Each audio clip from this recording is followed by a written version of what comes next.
వ్యాపార నిమిత్తమైన ఆఫీస్ కి రమ్మనంటే ఆఫీస్ కి పోయిండు. ఆఫీస్ కి పోతే ఆయన పక్కడ్బందీగా ధీరజ్ రెడ్డి ప్లాన్ చేసి ఒక 20 మంది గుండాలని బయట పెట్టుకొని మా నాన్నని కొట్టిండు, చంపే ప్రయత్నం చేసిండు. మరి చంపే ప్రయత్నం చేసి ముక్కునని మొత్తం అంతా కుదితే రక్తం మగ్గితే ఆ బట్టలన్నీ రక్తము మడుగులతో మొత్తం నిండి ఉంటే నేను ఆ రక్తము బట్టలు ఏవి అని చెప్పేసి మేము అడుగుతాను. ఇప్పటి వరకు కూడా ఆ రక్తము మడుగుల బట్టలు, ఆ మొదటి బట్టలు ఎందుకు వాళ్ళు సేకరించలేదు అని ప్రశ్నిస్తున్న పోలీస్ స్టేషన్ టీవీ ఫుటేజ్ మొత్తం సీసీటీవీ కెమెరాలో ఆఫ్ చేసేలా అంటున్నారు. మరి కింద ప్లాన్ చేస్తే ఇది అటెంప్ట్ మర్డర్ కిందకి ఎందుకు రాదు? మరి ఎందుకు పోలీసులు నామమాత్రంగా సెక్షన్లు పెట్టి బలమైన కేసులు పెట్టి ఎందుకు జైళ్లకు పంపిస్తలేరు ధీరజ్ రెడ్డిని అన్నాడు అని ప్రశ్నిస్తున్నాం. మరి నేడు ఈ పోలీసులు ద్వంద్వ వైఖరిగా ప్రవర్తిస్తున్నాడు. మరి వీళ్ళు వెంటనే ఈ ఆధారాలన్నీ సేకరించి మరి పక్కనికి వెళ్లి రక్తము బట్టలతోటి ఉన్న బట్టలు ఉంటే అదే ధీరజ్ రెడ్డి రామరాజ్ పక్కన షోరూమ్ కి వెళ్లి మరి బట్టలు కొనిచ్చి కొత్త బట్టలు కొనిచ్చి వేసిన ఆ బట్టలు కూడా రక్త బట్టలతో నిండిపోయి ఉన్నాయి. మా నాన్నకి న్యాయం జరగాలి. మరి నేను నా ఒక్కదాని కోసమే కాదు, ఏమన్నాడు ధీరజ్ రెడ్డి తెలుసా మీకు? నీ బిడ్డ ఎమ్మెల్యేగా పోటీ చేసింది కదా, అయిపోయింది. నీ బిడ్డ ఎమ్మెల్యే అయినా కూడా ఇంట్లోకి గుసాయించి చంపుతానన్నాడు. ఎంత ధైర్యం! అంటే బహుజన బిడ్డలు ఎమ్మెల్యేలు అయినా కూడా అంటే మాకు అర్హత లేదు అన్నాక అయినా కూడా ఏం పీకలేమని అనుకుంటాను. మరి నేడు మా బహుజన సైన్యం ఎట్లున్నా చూసినావు కదా, నువ్వు ఒక్క మాట అన్నావు, ఒక్కరి మీద చెయ్యేసినవేమో, కానీ నేడు నువ్వు వేసిన చెయ్యి దెబ్బ అది ఒక వ్యక్తి పైన కాదు, ఒక సంస్థ, ఒక వ్యవస్థ పైన. ఇక్కడ ఉన్నటువంటి బహుజన వర్గాలు నేడు బీసీ, ఎస్సీ, ఎస్టీ, మైనారిటీ వర్గాల నుంచి ప్రతి ఒక్కరు కూడా నేడు నా కుటుంబానికి, నా నాన్నకి జరిగిన అన్యాయం కోసం నాకు సపోర్టివ్ గా వచ్చారు.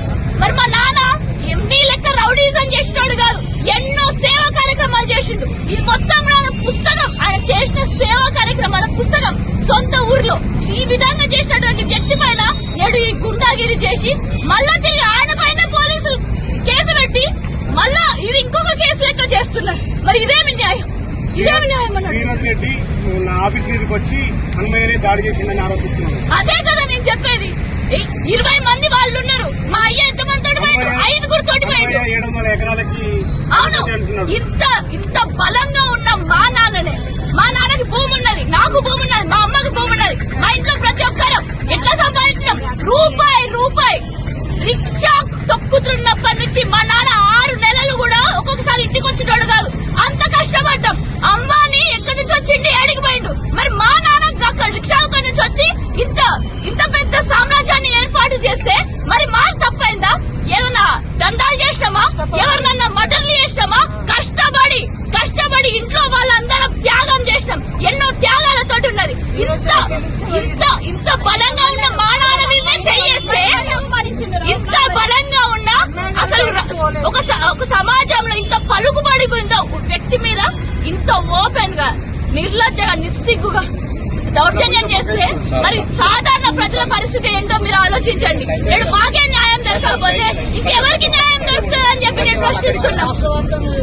ఇది కేవలం ఇక్కడితోనే కాదు, న్యాయం జరిగేంత వరకు రాష్ట్ర వ్యాప్తంగా ఉన్న పోలీసులు దేశంలో పుట్టాలి. టీఆర్ఎస్ పార్టీ హయాంలో చేస్తామని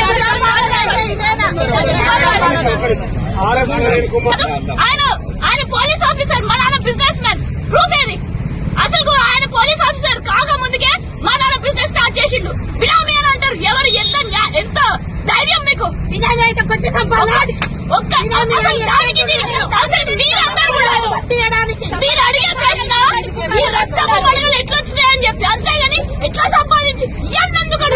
అంటే బహుజన బిడ్డల దగ్గర పైసలు ఉన్నారా అంటే ఉండద్దా? పైసలు సంపాదించొద్దా? లేదు, బానిస సంఖ్యలు తప్ప. మరి నేను కూడా మొదటి రోజు మా నాన్న పైన హత్యాయత్నం జరిగిన రోజు 40 మంది పోలీసులు కూర్చుంటే గానీ ఎఫ్ఐఆర్ నమోదు చేయలేదు. మరి 3 రోజుల తర్వాత ఇన్వెస్టిగేషన్ ఏమైతుంది? ఆ ఎఫ్ఐఆర్ లో నామమాత్రం తూతూ మాత్రం సెక్షన్లు పెట్టిల్లని చెప్పి మళ్ళా బహుజన బిడ్డల మందరం కలిసి పోరాటం చేసి సాధించుకున్నాం. అరెస్టులు చేయించినాం. నేడు పోలీసులు అరెస్ట్ చేసిరని అంటున్నారు. మరి అది ఎవరిదో కాదు, అది ఇక్కడ ఉన్న బహుజన బిడ్డలందరి విజయమని అని అంటున్నాం. మరి ఇక్కడితోటే కాదు, నేడు తూతూ మంత్రంగా పెట్టిన సెక్షన్లు అన్ని తీసేసి అక్కడ నిజంగా బలమైన సెక్షన్లు నిజాన్ని నిజంగా చూపించండి, ఇన్వెస్టిగేషన్లు చేయండి. ఇప్పటి వరకు మా నాన్నకి వేరే బట్టలు వేస్తే ఆ బట్టలు వీళ్ళే కొనేస్తే కనీసం ఈ కాగితాన్ని కూడా తీసుకోలేనటువంటి ఇన్వెస్టిగేషన్, అంత ఘోరమైన అలసత్వమైన ఇన్వెస్టిగేషన్ జరుగుతుందంటే ఆలోచించండి.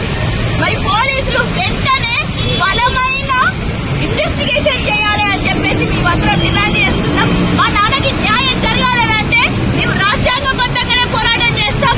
మా నాన్నకి అంత పలుకుబడి ఉన్న వ్యక్తి పైనే ఒక వ్యాపారవేత్త అదే విధంగా తన బిడ్డ ఎమ్మెల్యేగా పోటీ చేసినప్పటికీ కూడా ఈ విధంగా చేసిండు అని అంటే బహుజనులని ఎంత చిన్న చూపు చూస్తున్నారో అర్థం చేసుకోండి. కంట తడి పెట్టిన కాదు నేను మా అయ్యకేమైందో అనేసి అర్థం చూసి, కానీ ఆ ప్రతి ఒక్క కన్నీరులో ఒక ఆవేశం ఉంది. బహుజన వర్గాల అధికార పోరాటం అనేది ఉన్నది. మరి దానికోసమే మేమందరం దానికోసమే మేమందరం పోరాటం చేస్తాం. ప్రస్తుతానికి మా నాన్నకి న్యాయం జరిగింది అని అంటే బహుజన బిడ్డలకి న్యాయం జరిగినట్టే, బహుజనులకు అండగా ఉన్నట్టే ఈ అధికారం. అందుకనే ఈ రాజ్యాంగం మనందరికీ ప్రొటెక్ట్ చేస్తా ఉంటది. మరి బీసీ, ఎస్సీ, ఎస్టీ, మైనారిటీలకి అందరికీ కూడా రాజ్యాంగం ఉన్నది. ఈ రాజ్యాంగంతో మనం పోరాటం చేద్దాము అని చెప్పి మరి ఒకసారి తెలియజేసుకుంటూ, నేడు చైతన్యపురి పోలీస్ స్టేషన్ లో మేము ఏ విధంగానైతే నిరసన తెలియజేసినామో ఇదే విధంగా బలమైన మంచిగా ఇన్వెస్టిగేషన్ చేయకపోతే, అడ్డగోలుగా ఇన్వెస్టిగేషన్ చేస్తే రాష్ట్ర వ్యాప్తంగా టీఆర్ఎస్ పార్టీ తోటి మేము కూర్చుంటామని చెప్పి నేను doctor RS Praveen Kumar sir గారు తెలియజేశారు. మరి అదే విధంగా మరి ఇక్కడ కూర్చున్నటువంటి వారందరికీ పేరు పేరున నాకు కృతజ్ఞతలు తెలియజేసుకుంటూ, మీడియా మిత్రులందరికీ కూడా నాకు కృతజ్ఞతలు చేసుకుంటాం. అందరికీ జై తెలంగాణ, జై తెలంగాణ, బహుజనుల ఐక్యత, బహుజనుల ఐక్యత, బహుజనుల ఐక్యత. ఒక సీన్ రికన్స్ట్రక్షన్ చేయరా, అక్కడ సీసీటీవీలు ఉన్నాయి, ఆ సీసీటీవీలో చూడొచ్చు ఈ వ్యక్తి ఏ బట్టలతోటి ధీరజ్ ఆఫీస్ లోపలికి వెళ్ళిండు, ఏ రంగు బట్టలతోటి బయటకు వచ్చిండు అనే మినిమం ఇన్వెస్టిగేషన్ చేయని పోలీసులు కేసు ఫైల్ చేశారు, పడేశారు. ఈ రోజు ఈ విషయం తెలుసుకున్న దాసరి అభిమానులు, బహుజనులు, ఆర్ఎస్ ప్రవీణ్ కుమార్ అభిమానులు కూడా ఇవాళ పట్టపగలే ఒక సామాన్యునికి ఇంత అన్యాయం జరిగితే రేపు సామాన్యుని పరిస్థితి ఏంది, నిజంగా పేదవాడి పరిస్థితి ఏంది అనే ఉద్దేశంతో ఇవాళ మేమందరం కూడా ఇక్కడికి వచ్చి మాకు న్యాయం కావాలంటున్నాం. ఇప్పుడు మేము డిమాండ్ చేసేది ఒకటే మిత్రులారా, ఒకటే చెప్తున్నాం. ఈ రౌడీ ధీరజ్ రెడ్డి గతంలో తనపైన ఎన్నో గుండాగిరి ఆయన మీద రౌడీ షీటర్ కూడా కేసులున్నాయి, భూ కబ్జా కేసులున్నాయి, హత్యాయత్నం కేసులున్నాయి.